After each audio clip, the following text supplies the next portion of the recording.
তুমি নামাজ পড়নি কেন?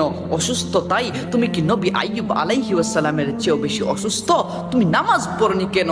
দায়িত্ব কর্মভার তাই? তুমি কি নবী সুলাইমান আলাইহি ওয়াসাল্লামের চেয়ে বড় রাজত্ব পরিচালনা করো? তুমি নামাজ পড়নি কেন? স্বামী অত্যাচারী তাই? তোমার স্বামী কি বিবি আসিয়ার স্বামী ফিরাউনের চেয়েও বেশি অত্যাচারী? তুমি নামাজ পড়নি কেন? সংসারের দায়িত্ব তাই? তুমি কি মা ফাতেমা রাদিয়াল্লাহু তাআলা আনহার চেয়ে বেশি সংসারী?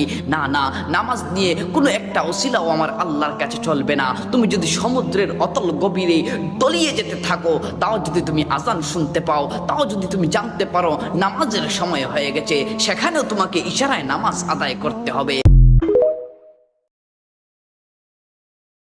তুমি নামাজ পড়নি কেন?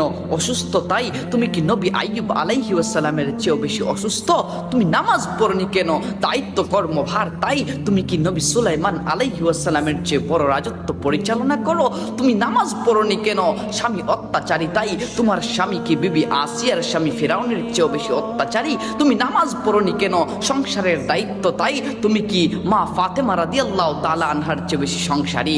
না না, নামাজ নিয়ে কোনো একটা ওসিলাও আমার আল্লাহর কাছে চলবে না। তুমি যদি সমুদ্রের অতল গভীরে তলিয়ে যেতে থাকো, তাও যদি তুমি আজান শুনতে পাও, তাও যদি তুমি জানতে পারো নামাজের সময় হয়ে গেছে, সেখানেও তোমাকে ইশারায় নামাজ আদায় করতে হবে।